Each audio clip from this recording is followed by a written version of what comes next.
Ni hao, salut à tous, j'espère que vous allez bien. Aujourd'hui, nous allons parler de la notion de code. Le code d'honneur et non pas le code de la route. Cette notion de code qui nous permet de bien nous tenir dans la société. Alors évidemment, cette notion de code est basée sur l'honneur, sur l'intégrité, et j'en passe. Énormément de vertus sont mises en pratique. Mais qu'est-ce qui va symboliser tout ça? Dans la pratique martiale, très souvent, c'est tout ce qui est d'ordre du rituel, le salut.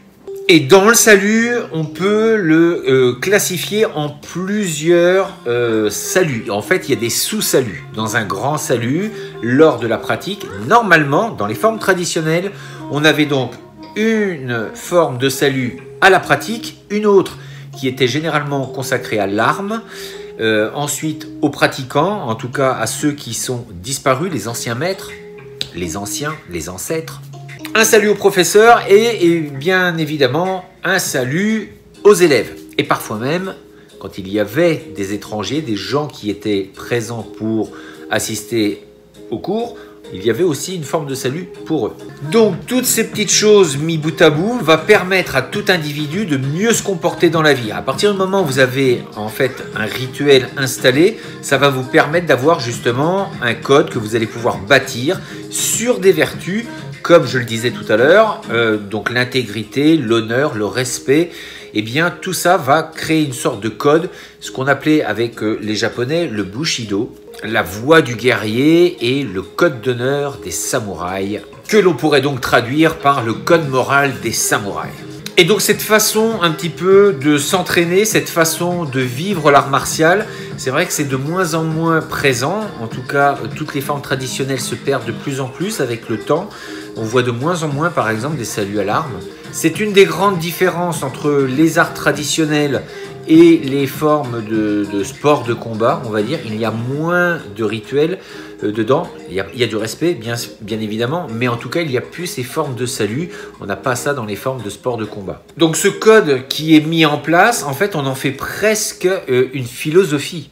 Une philosophie qui permet à tout pratiquant et à tout individu de mieux se comporter dans la vie, d'avoir une philosophie et d'avoir donc une direction dans sa vie et d'avoir une certaine façon de se tenir dans la vie.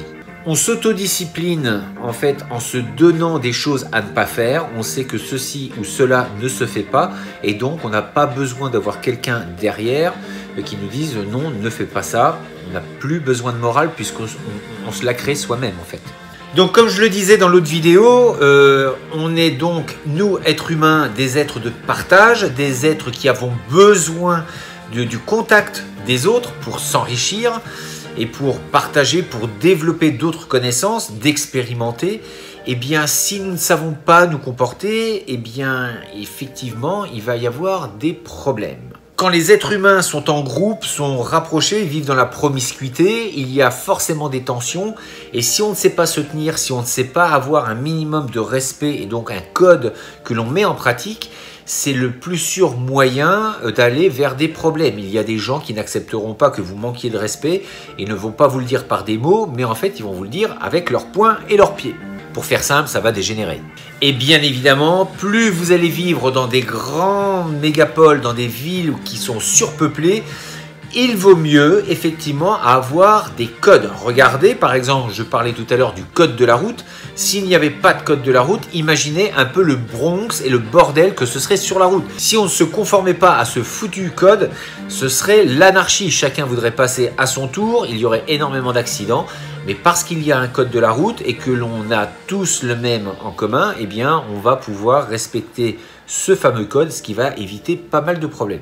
Donc, les codes permettent de vivre mieux en société, permettent à tout individu de se canaliser et de respecter ses semblables. C'est pour ça que quand vous rentrez dans un dojo, la première des choses que l'on fait normalement, c'est qu'en rentrant même dans l'enceinte du dojo, on se prosterne légèrement pour marquer un signe de respect à l'établissement.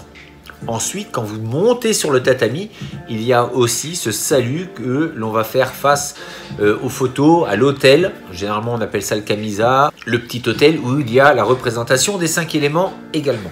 Donc, ce qui pourrait paraître un peu stupide ou insipide, ne l'est plus du tout parce que ça va permettre à l'individu au fil des années de comprendre que chaque chose et chaque lieu a son importance et qu'il y a l'importance aussi de respecter ces choses qui peuvent paraître simples et futiles. Ce qui peut paraître futile ne l'est peut-être pas du tout et peut au contraire avoir une grande importance dans la vie de tous les jours.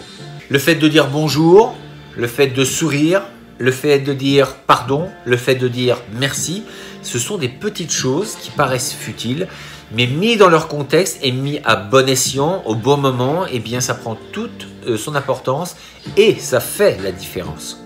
Je vous demanderai de partager, on se dit à très bientôt pour une prochaine vidéo, des pouces bleus et puis à très bientôt. Merci beaucoup.